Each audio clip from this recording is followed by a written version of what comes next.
Hello बच्चों, how are you? Myself Talarikas, the finest and easiest way to learn the concept of physics. Today we are going to solve some numericals of exercise. First numerical हमारे पास है exercise number 6.16. चलो exercise number 6.16 में हमें क्या given है और हमें क्या फाइंड करना है उसके बारे में बात करेंगे. Two identical ball bearings in contact with each other and resting on a frictionless table are hit head on by the another ball bearing of same mass moving initially with speed v if the collision is elastic. बच्चों यहाँ पे focus करना. if the collision is elastic, which of the following figure is a possible result after collision. हमें क्या given है, एक हमारे पास 3 identical ball bearings है. उसमें से जो फर्स्ट बॉल बेरिंग है वो v जितनी इनिशियल वेलोसिटी से मोशन में है और दो बॉल बेरिंग्स दोनों कांटेक्ट में रह के रेस्ट पोजीशन पे है. दैट मीन्स ये दोनों की इनिशियल वेलोसिटी कितनी है, 0 है. अब होता क्या है, हेड ऑन कोलिजन होता है. हेड ऑन कोलिजन का मीनिंग क्या होता है, दोनों ऑब्जेक्ट के लाइन ऑफ इंपैक्ट अगर सेम है तो ऐसे कोलिजन को बच्चों हम क्या बोलेंगे, head on collision. For example देखो यहाँ पे अगर हमारे पास एक बॉल है, यहाँ पे एक दूसरा बॉल रखा है, दोनों के line of contact, that means यहाँ इसका जो सेंटर पॉइंट है और यहाँ का जो फर्स्ट वाला है उसका सेंटर पॉइंट है, अगर वो सेम लाइन पे आते हैं तो ऐसे कोलिजन को बच्चों हम क्या बोलेंगे, हेड ऑन कोलिजन बोलेंगे. तो यहाँ पे हमें क्या गिवन है, यहाँ पे हेड ऑन कोलिजन होते हैं. ये दोनों जो बॉल बेरिंग्स हैं वो कांटेक्ट में रह के रेस्ट पोजीशन में है और फर्स्ट वाली जो बॉल बेरिंग है वो v जितनी इनिशियल वेलोसिटी से मोशन में है. अब बच्चों होता क्या है, ये वाला जो फर्स्ट वाली बॉल बेरिंग है वो इन दोनों के साथ हेड ऑन कोलिजन करती है.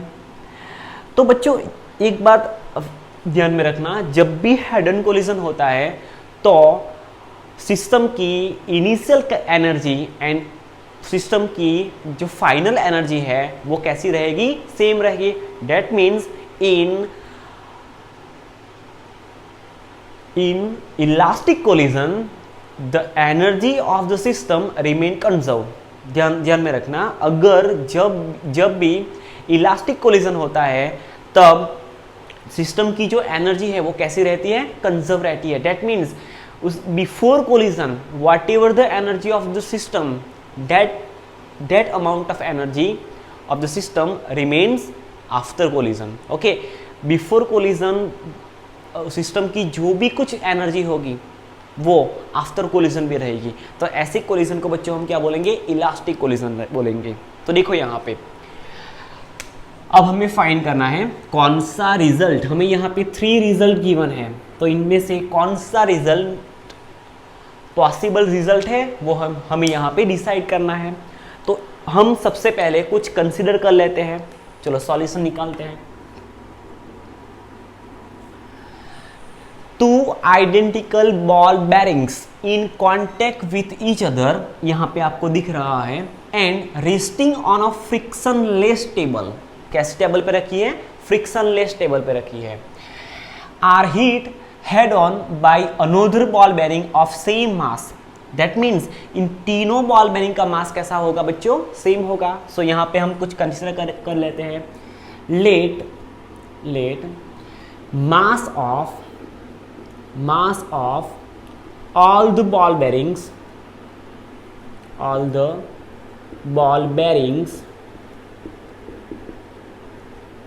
are same. तीनों बॉल बेरिंग का मास कितना है, सेम है. सपोज फर्स्ट बॉल बेरिंग का मास है m1, सेकंड वाली का है m2 एंड थर्ड वाली का है m3. ओके, सो हम m1 की जगह पे m2 भी लिख सकते हैं, m3 भी लिख सकते हैं. इन शॉर्ट सभी बॉल बेरिंग का मास इक्वल मास है. That means all 3 ball bearings are identical. So mass of each ball bearing can be denoted by small m. चलो अब ध्यान से सुनना. फर्स्ट वाली जो बॉल बेरिंग है वो इनिशियली v जितनी वेलोसिटी से मोशन में है। तो बच्चों ये वाली जो आपको दिख रहा है, ये वाली फिगर, वो बिफोर कोलिजन है। तो सबसे पहले हम क्या करेंगे, बिफोर कोलिजन ये जो 3 बॉल बेरिंग्स है उसकी जो सिस्टम बनती है उसकी हम टोटल काइनेटिक एनर्जी फाइंड करेंगे। सो total kinetic energy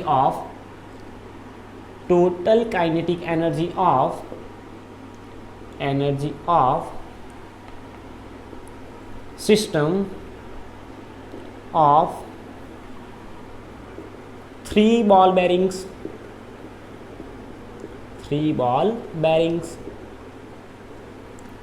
before collision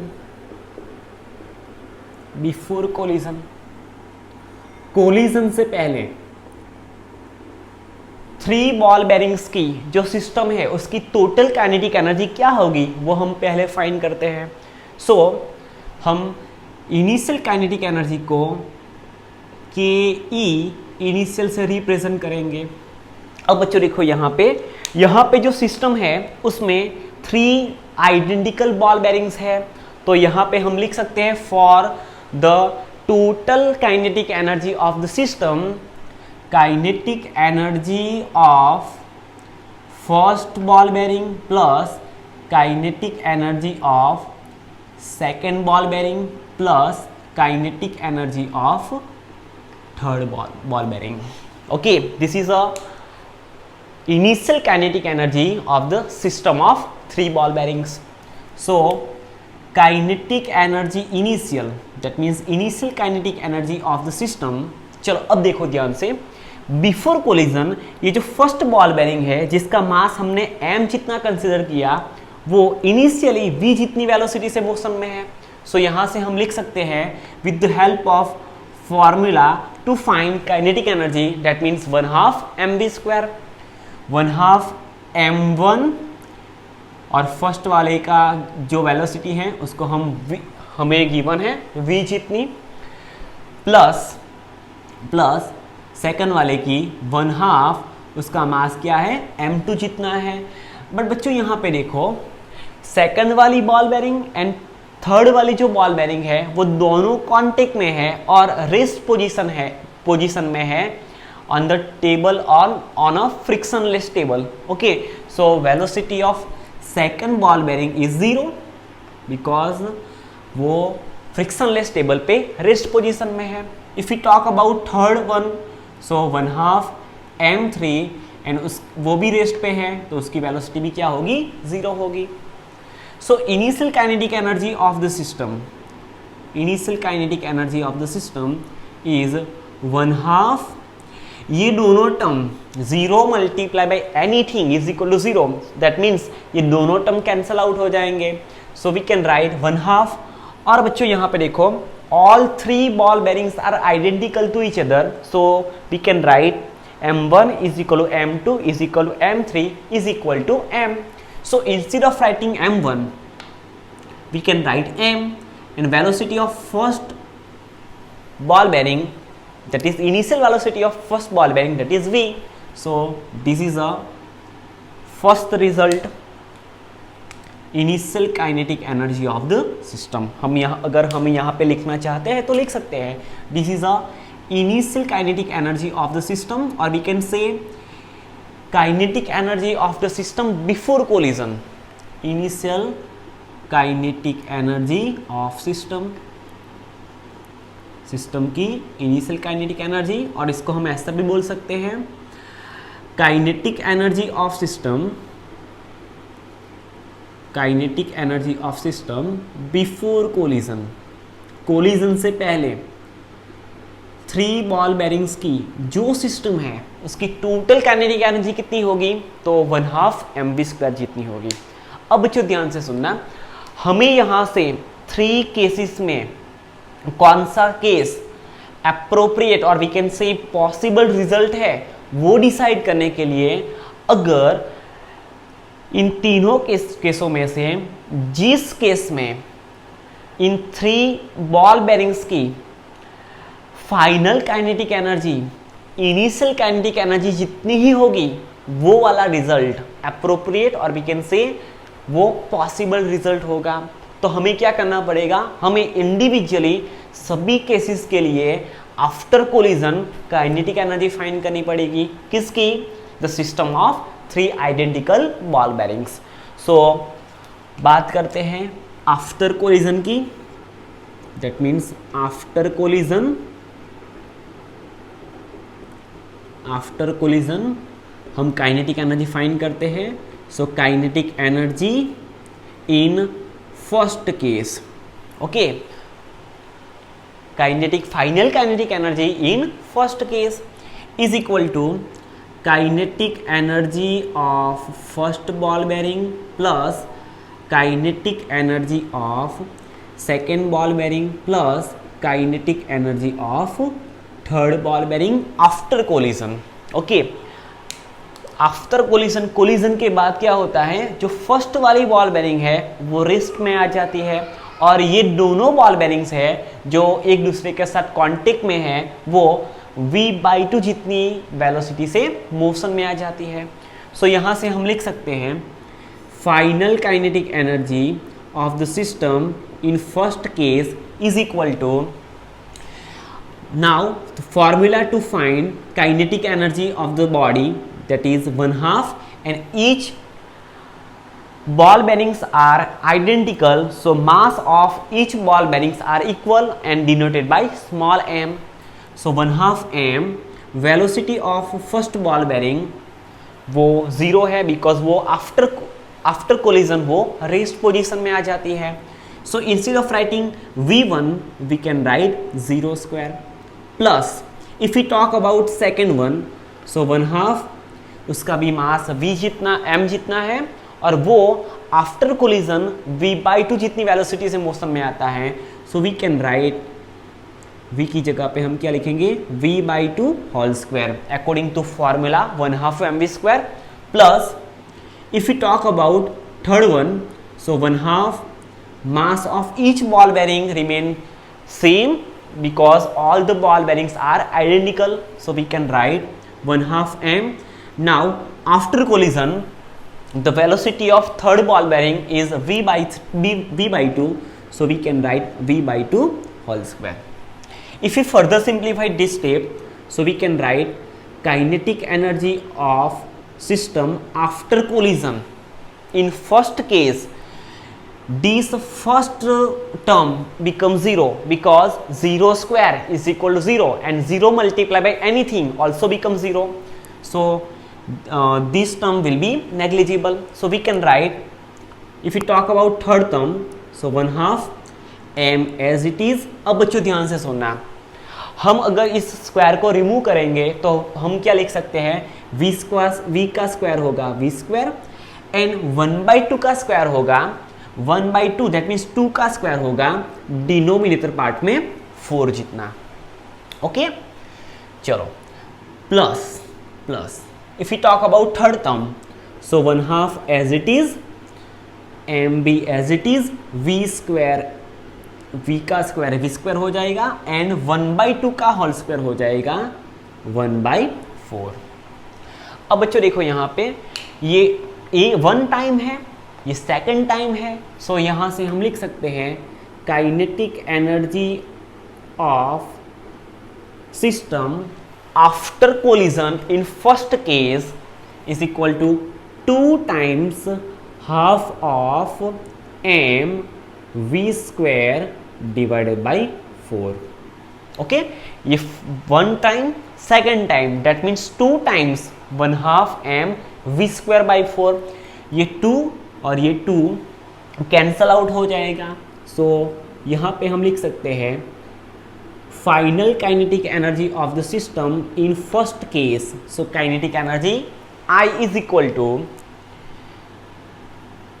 2 cancel out. So हमारे पास यहाँ पे क्या बचा, अगर हम लिखना चाहे तो इसको सिंप्लीफाई करके ऐसे लिख सकते हैं। देखो यहाँ पे m v² बाई 4 को हम क्या लिख सकते हैं, 1/4 m v² लिख सकते हैं। देखो यहाँ पे फिर से m v² by 4, that means अगर हम 1/4 को आउटसाइड ले लें तो वी कैन राइट, तो हम क्या लिख सकते हैं 1/4 m v²।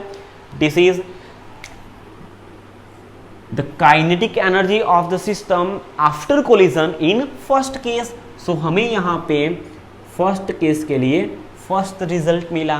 देखो यहाँ पे वो फर्स्ट वाले, that means before collision kinetic energy of the system से मैच होता है, इक्वल आता है, नहीं आता। That means this first case is impossible for elastic collision.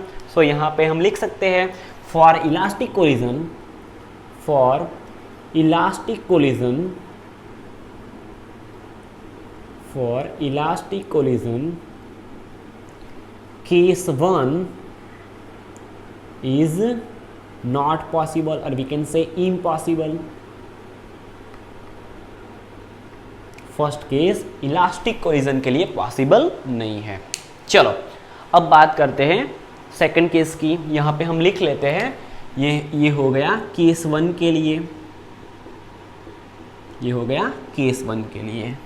Now case number 2, case 2। चलो सेकंड केस में क्या होगा? सेकंड केस में भी बच्चों हम क्या करेंगे, आफ्टर कोलिजन सिस्टम की टोटल काइनेटिक एनर्जी निकालेंगे।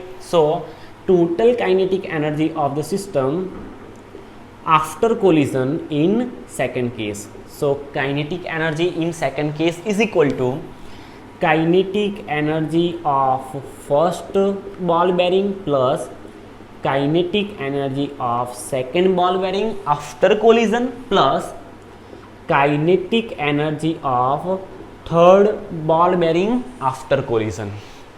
Okay, so kinetic energy of the system of 3 identical ball bearings after collision in second case. So kinetic energy in second case is equal to, अब बच्चों देखो second case में क्या होता है, ये दोनों जो फर्स्ट वाली बॉल बेरिंग एंड सेकंड वाली बॉल बेरिंग है वो कांटेक्ट में रह के रेस्ट पोजीशन में आ जाती है। सो यहाँ से हम लिख सकते हैं 1/2 m, वेलोसिटी कितनी 0 बिकॉज रेस्ट पोजीशन में है, प्लस 1/2 m, सेकंड वाला भी रेस्ट में आ जाता है तो उसकी वेलोसिटी भी 0 हो जाएगी। And kinetic energy of third ball bearing after collision in second case is equal 1/2 m। अब बच्चों देखो थर्ड वाली जो बॉल बेरिंग है वो v जितनी वेलोसिटी से मोशन में आ जाती है। सो यहाँ से हम लिख सकते हैं v²। ये वाली टर्म भी 0, ये वाली टर्म भी 0। सो यहाँ से हम लिख सकते हैं kinetic energy of system after collision in second case is equal to, ये वाली टर्म 0, ये वाली टर्म भी 0। सो लास्ट टर्म हमें मिली 1/2 m v²। This is second result, or we can say the kinetic energy of system after collision in second case. If we compare this result with the initial kinetic energy of the system, then the both results are same. So यहाँ से हम कह सकते हैं for elastic collision,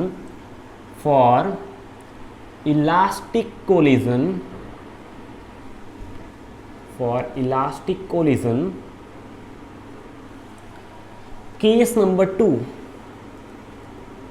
case 2 is possible because elastic collision में system की जो kinetic energy है वो कैसी रहेगी, कंजर्व रहेगी। Okay, that means before collision and after collision system की जो भी काइनेटिक एनर्जी होगी वो कैसी रहेगी, कांस्टेंट रहेगी।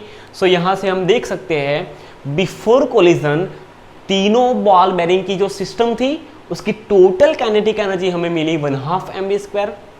हमने फर्स्ट केस को ऑब्जर्व किया तो फर्स्ट केस के लिए हमने सिस्टम की टोटल काइनेटिक एनर्जी निकाली तो वो हमें मिली 1/4 mv²। वो इनिशियल काइनेटिक एनर्जी से मैच नहीं होती। And if we talk about elastic collision, so हमें पता है before collision and after collision the total kinetic energy of the system remain same. यहाँ पे हमें ऐसा नहीं लग रहा, so first result is impossible. If you talk about second case, so second case में हमने आफ्टर कोलिजन सिस्टम की टोटल काइनेटिक एनर्जी निकाली तो वो हमें मिली 1/2 mv², जो सिस्टम की इनिशियल काइनेटिक एनर्जी और we can say kinetic energy of system before collision से 100% मैच होती है। तो हम यहां से कह सकते हैं for the elastic collision the second case is possible case. Okay, take a screenshot, ले लिया। ओके, चलो अब बात करते हैं थर्ड केस की। थर्ड केस में क्या है, all 3 ball bearings moves with the velocity v/3। So यहां से हम थर्ड केस के लिए फाइनल काइनेटिक एनर्जी और we can say total kinetic energy निकालने की बात करें तो हम यहां से लिख सकते हैं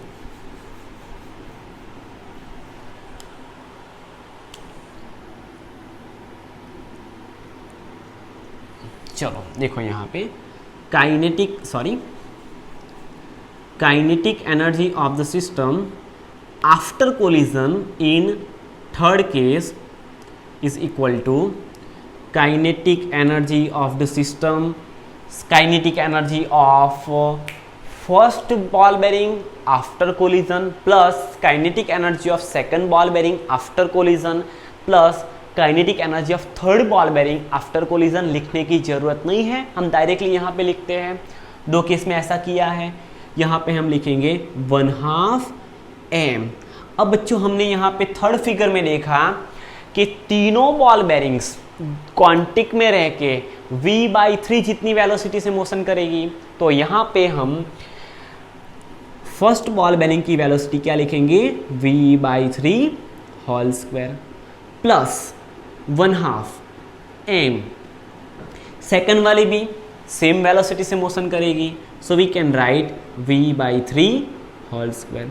if we talk about third ball bearing, so 1/2 m v/3 whole square. So kinetic energy of the system after collision in third case is equal to, अब देखो इसको सिंप्लीफाई करते हैं, so 1/2 m as it is. If we remove this square, so we can write v² divided by 3 square हो जाएगा 9, और we can से 1/3 whole square हो जाएगा 1/9 plus 1/2 as it is. Mass of the ball bearing m as it is, इसको remove करेंगे square को, so we can write v² divided by 3 का स्क्वायर 9 प्लस 1/2 m v² और 3 का स्क्वायर हो जाएगा 9। बच्चों देखो यहाँ पे ऑल 3 टर्म्स, यहाँ पे सभी 3 जो टर्म्स हमें मिली वो सेम लग रही है। दैट मीन्स ये हो गया फर्स्ट टाइम, सेकेंड टाइम, ये थर्ड टाइम। सो इसको हम फर्दर सिंप्लीफाई करें तो हम ऐसा लिख सकते हैं, kinetic energy of the system of 3 ball bearings after collision in third case is equal to 3 times ये first time, second time, third time. That means 3 times 1/2 m v² divided by 9। यहाँ से instead of writing 9 we can write 3 multiply by 3, और यहाँ से 3 cancel out हो जाएगा। सो यहाँ पे हमें मिलेगा kinetic energy of the system after collision in third case is equal to, यहाँ से 3 3 9, तो यहाँ पे 3 बचेगा, यहाँ से 3 कैंसल आउट हो जाएगा। So we can write 1/2 m v² divided by 3, और वी कैन से, और यहाँ से हम कह सकते हैं kinetic energy of the system after collision in third case is equal to 3 2 6, so we can write 1/6 times mv². This is the third result, or we can say total energy of the system in third case after collision. और अगर हम ये third case में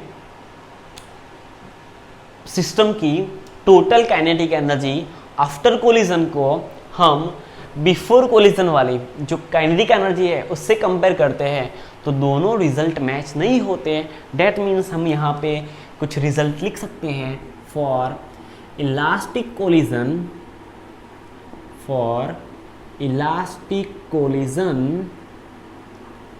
case 3 is impossible, case 3 is not possible, और we can say impossible case है, because अगर elastic collision हो रहा है तो whatever kinetic energy of the system is equal to the kinetic energy of the system after collision. Okay,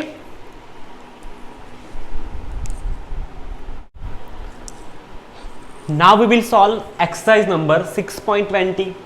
A body of mass 0.5 kg travels in a straight line with velocity v is equal to a x raised to 3/2, where a is equal to 5 meter raised to minus half second power minus 1. What is the work done by net force during its displacement from x is equal to 0 to x is equal to 2 meter? बच्चों हमें यहाँ पे ऐसा given है कि हमारे पास 0.5 kg मास का एक ऑब्जेक्ट है, और वी कैन से एक बॉडी है जो v is equal to a x raise to 3/2 जितनी वेलोसिटी से मोशन कर रहा है, where a is equal to, where the acceleration of the body is given by a is equal to 5 meter power minus half second power minus 1. What is the work done by net force? net force से body को अगर x is equal to 0 metre से x is equal to 2 metre जितना displace करेगी, तो net force से body में कितना वर्क होगा वो हमें यहाँ पे फाइंड करना है। अब बच्चों हम यहाँ पे work done by variable force का कंसेप्ट लेके भी इस न्यूमेरिकल को सॉल्व कर सकते हैं। लेट अस कंसीडर, अगर बॉडी पे F जितना नेट अमाउंट ऑफ फोर्स लगता है तो body small amount of displacement dx करती है। अब ध्यान से सुनना, अगर किसी बॉडी पे कैपिटल F जितना नेट अमाउंट ऑफ फोर्स लगता है और उस नेट अमाउंट ऑफ फोर्स से अगर बॉडी dx जितना स्मॉल अमाउंट ऑफ डिस्प्लेसमेंट करती है, तो उस डिस्प्लेसमेंट के अकॉर्डिंग बॉडी पे जो वर्क होगा वो स्मॉल अमाउंट ऑफ वर्क होगा।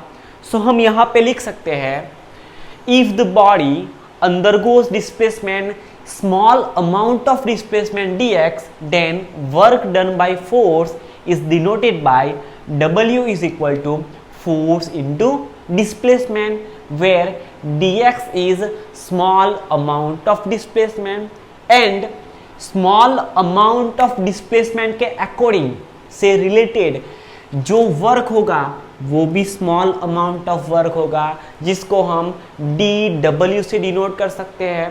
सो small amount of work related to small amount of displacement by net force capital F. So we can write dw is equal to F into dx. अब ध्यान से सुनना, according to Newton's second law of motion, force is a product of mass and acceleration of the body. So instead of writing F, we can write F is equal to ma according to Newton's second law of motion. So यहाँ पे हम लिखेंगे according to Newton's second law of motion। अगर हम Newton second law of motion का use करते हैं सो हम लिख सकते हैं F is equal to ma. The force is the product of mass and acceleration of the body. So यहाँ पे हम F की जगह पे ma लिखेंगे। So small amount of work done on body dw is equal to ma into dx. Okay, हम क्या लिख सकते हैं ma into dx। अब बच्चों ध्यान से सुनना, यहाँ पे हमें डिस्प्लेसमेंट वेरिएबल फॉर्म में दिया गया है, x इज इक्वल टू 0 से लेके x is equal to 2 metre तक। और ध्यान से सुनना, हमें यहाँ पे v की कुछ वैल्यू दी गई है, v is equal to a x⁵ तो हमें कुछ भी तरह करके इस फार्मूला को वेलोसिटी के टर्म में कन्वर्ट करना पड़ेगा। तो सोचते हैं कैसे इस टर्म को हम इन the form of velocity transfer कर सकते हैं। बच्चों हमने जब फोर्स देखा था, फोर्स जब चैप्टर देखा था force, Newton's laws of motion में हमने देखा था, फोर्स के बारे में बात की थी। तो एक्सेलरेशन कब प्रोड्यूस होता है बॉडी में? अगर किसी बॉडी की velocity with respect to time increase और वी कैन से चेंज होती है। So change in velocity with respect to time is known as acceleration. So यहाँ पे हम इंस्टेड ऑफ राइटिंग ए हम क्या लिख सकते हैं? Change in velocity with respect to time. So यहाँ से हम लिख सकते हैं the small amount of work done dw is equal to mass of the body as it is. Instead of writing acceleration we can write change in velocity with respect to time, that means dv by dt, and change in position or we can say small amount of displacement remain as it is. अब बच्चों ध्यान से सुनना, हमें इस फार्मूले को v की टर्म में ट्रांसफर करना है। तो इसको हम रीअरेंज करेंगे।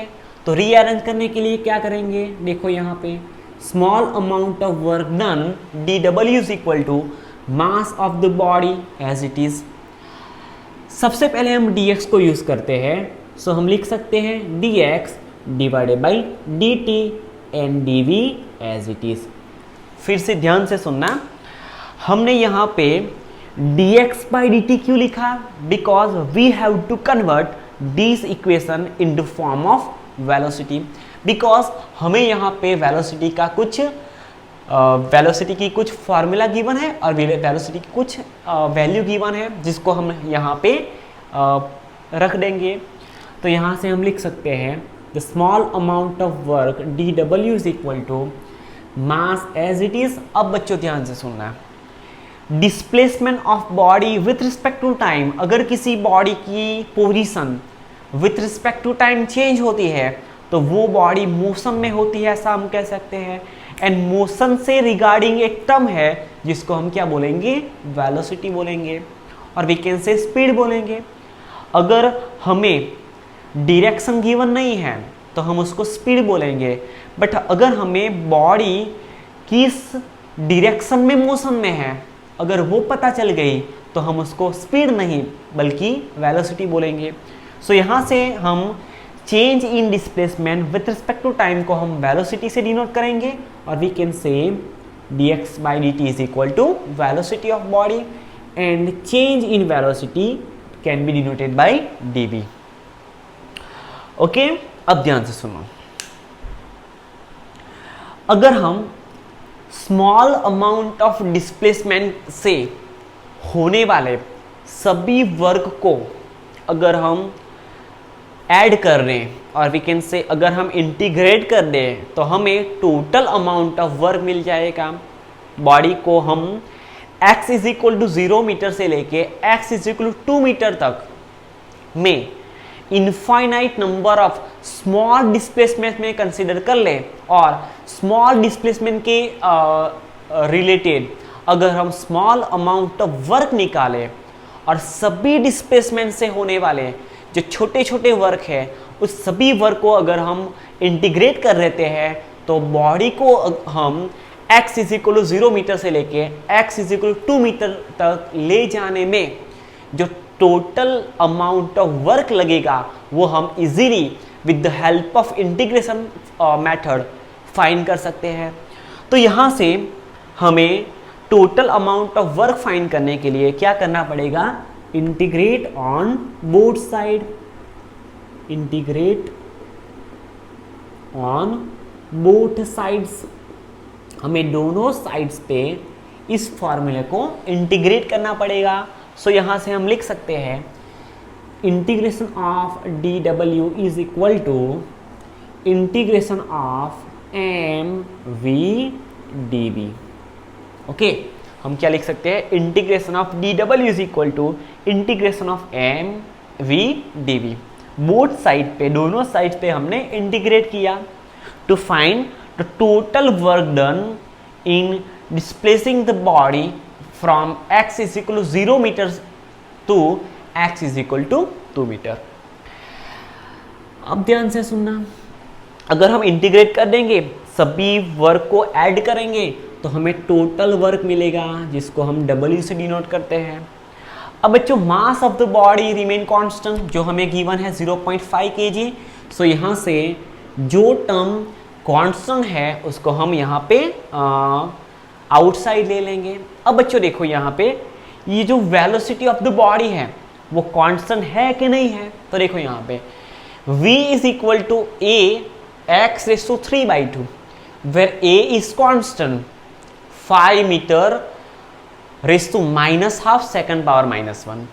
बट यहाँ पे x की value x is equal to 0 metre से x is equal to 2 metre तक चेंज होती है, तो यहाँ पे वेलोसिटी कांस्टेंट नहीं होगी। तो जो टर्म कांस्टेंट नहीं होगी उसका हम इंटीग्रेशन करते हैं। सो हम इंटीग्रेशन में लिखते हैं v dv। Okay, I hope आपको ये बात समझ में आई होगी। So total amount of work done on body is equal to W is equal to mass as it is. Okay, चलो देखो यहाँ पे अब हमें v की वैल्यू इनपुट करनी है। So integration of a x raise to 3/2 और dv एज इट इज।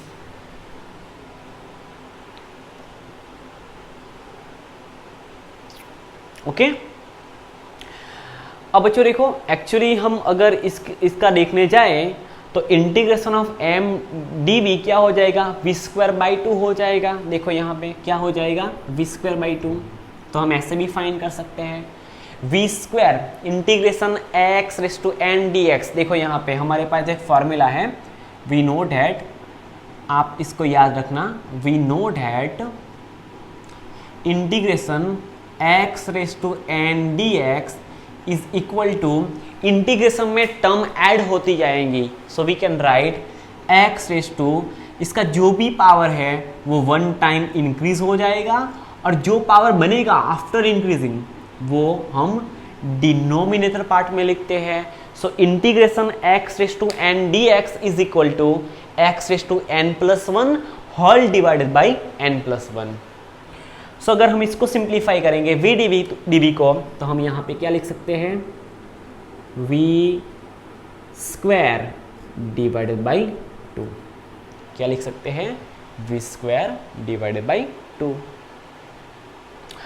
अब देखो यहाँ पे v की जगह पे a x raise to, so यहाँ पे हम लिखेंगे therefore w is equal to m as it is. 2 को हम आउटसाइड लेंगे तो m/2 हो जाएगा। ब्रैकेट में हमारे पास रहेगा v की वैल्यू लिखते हैं। सो a x रेज टू 3/2, यहाँ पे v का स्क्वायर है, तो ये पूरी टर्म का होल स्क्वायर हो जाएगा। फिर से एक बार, बाई 2 को हमने आउटसाइड ले लिया, so we can write m/2। Instead of writing v, we can write a x raise to 3/2। v का होल स्क्वायर है तो इस पूरी टर्म का होल स्क्वायर हो जाएगा। चलो, so total work done W is equal to m/2। अब ध्यान से सुनना, a का भी स्क्वायर और x रेज टू 3/2 का भी होल स्क्वायर इंडिविजुअली लिखते हैं। a का whole square multiply by x raise to 3/2 का होल स्क्वायर। ओके, चलो therefore total work done W is equal to m/2 as it is. अब देखो a की हमें वैल्यू गिवन है 5 जितनी, सो यहाँ पे a की वैल्यू हम लिखेंगे 5 और उसका होल स्क्वायर, बिकॉज यहाँ पे a का होल स्क्वायर है, मल्टीप्लाई बाई मल्टीप्लाई। अब देखो यहाँ पे x रेज टू 3/2 है, सो x रेज टू 3/2 का होल स्क्वायर। सो यहाँ से क्या हो जाएगा, x raise to 3/2 multiply by 2, तो ये 2 कैंसल आउट हो जाएगा। सो इसको हम फर्दर सिंप्लीफाई करते हैं, तो work is equal to m/2 और 5 का स्क्वायर हो जाएगा 25 मल्टीप्लाई बाय, अब ध्यान से सुनना, x³ as it is, x cube as it is, two cancel out हो गए, सो एक्स क्यूब। अब एक्स की वैल्यू कहाँ से कहाँ तक चेंज हो रही है, सो यहाँ से हम लिख सकते हैं एक्स की value x is equal to 0 से लेके x is equal to 2 metre तक चेंज हो रही है। So x is variable. So total amount of work done W is equal to m/2, body का मास हमें गिवन है 0.5 kg, so 0.5 divided by 2, 0.5 itself 1/2, so यहाँ से हम लिख सकते हैं 25 एज इट इज़। अब बच्चों हमें लिमिट रिमूव करनी है, तो सबसे पहले हम क्या करेंगे, सबसे पहले हम एक्स की जगह पे 2 लिखेंगे, बाद में माइनस करके upper limit minus lower limit. तो instead of writing x we have to write 2 और उसका होल क्यूब, माइनस करके एक्स की जगह पे हमें क्या लिखना है 0, सो ये वाली term as it is m/2 और m की जगह पे क्या लिखेंगे 0.2, 25 as it is, upper limit minus lower limit, और एक बार x की जगह पे हम क्या लिखेंगे 0 और उसका होल क्यूब। x का क्यूब 0 का क्यूब 0 हो जाएगा and 0 multiply by anything is equal to 0, तो ये वाली टर्म पूरी 0 हो जाएगी। So we can write total work done W is equal to 0.5 itself 1/2, so 0.5 हो जाएगा 1/2 और ये 1/2 एज इट इज़। देखो यहाँ पे हमें क्या मिलेगा 0.5 मल्टीप्लाई बाई 1/2, और हम 0.5 को 1/2 लिख सकते हैं, सो हमने यहाँ पे 1/2 लिख दिया, ये 1/2 एज इट इज़, यहाँ पे multiply by 25 as it is, multiply by 2 का क्यूब, 2 2 ज़ा 4, 4 2 ज़ा 8, सो 2 का क्यूब क्या हो जाएगा 8 हो जाएगा। सो W इज इक्वल टू 2 2 ज़ा 4, सो यहाँ से 25 मल्टीप्लाई बाई 8 डिवाइडेड बाई 2 2 ज़ा 4, 4 2 ज़ा 8, so work is equal to 25 multiply by 2 that is 50, और वर्क का ऐसा यूनिट है जूल। सो 50 जूल जितना वर्क होगा अगर हम बॉडी को x इज इक्वल टू 0 से लेके x इज इक्वल 2 मीटर तक डिस्प्लेस कराएंगे by the net amount of force, तो बॉडी पे टोटल अमाउंट ऑफ वर्क होगा 50 जूल जितना। ओके बच्चों, थैंक यू।